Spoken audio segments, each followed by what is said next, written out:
It was a bright and sunny afternoon as 6-year-old Zoe skipped towards the playground, her golden hair bouncing with every step. Her brown eyes sparkled with excitement as she clutched her father Zach's hand. Zach, in his 20s, had a warm smile on his face. His short black hair was slightly tousled from the gentle breeze. Beside them, Dos, their fluffy white golden doodle, trotted happily, his tail wagging with excitement. The playground was Zoe's favourite place. It had everything a little girl could dream of. Swings that soared high into the sky, a slide that twisted and turned, and a sandbox where she and Dos loved to dig. As they reached the swings, Zoe immediately let go of her father's hand and ran towards them. "Higher, Daddy, higher." Zoe giggled as Zach began to push her swing. Dos barked joyfully, running circles around them. But suddenly, without warning, the sky began to darken. Thick, ominous clouds rolled in, and the wind picked up, rustling the leaves of the nearby trees. Zoe slowed her swing and looked up, her expression turning from joy to concern. "Daddy, what's happening?" she asked, her voice trembling slightly. Zach looked up, frowning as the clouds grew darker, and the air around them grew colder. "I'm not sure, Zoe," he said, his voice calm but uncertain. "Let's head home before the storm hits." But just as they were about to leave, a bright flash of lightning lit up the sky, followed by a loud clap of thunder that shook the ground. Suddenly, a swirling vortex of light appeared in the middle of the playground. It was like nothing they had ever seen before, an otherworldly portal, spinning faster and faster, crackling with energy.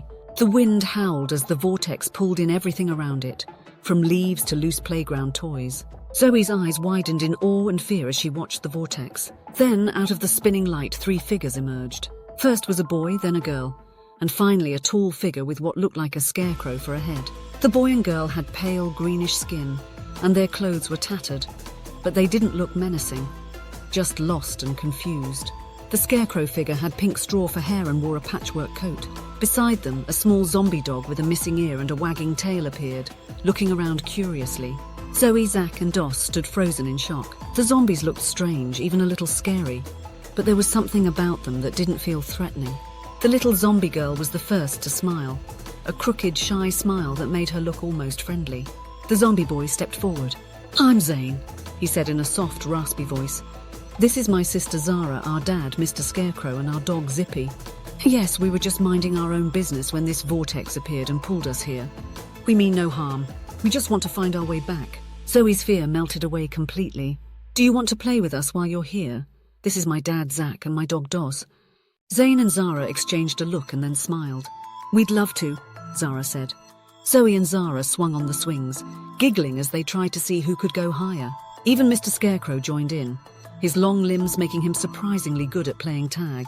The sun had just begun to peek through the clouds when the vortex reappeared. It spun gently this time, like a slow whirlpool, as if inviting the zombies back home. "It's time for us to go," Mr. Scarecrow said, his voice gentle.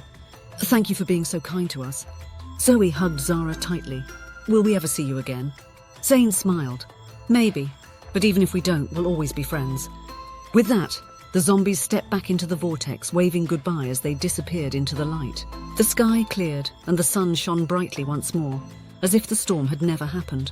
Zoe, Zach and Dos stood in the now quiet playground, their hearts full of warmth from the unexpected friends they had made. "Come on, Zoe," Zach said, taking her hand. "Let's head home. We'll have a great story to tell Mom tonight." As they walked away, Zoe looked back at the playground and smiled. She knew that somewhere in another world her new friends were smiling too.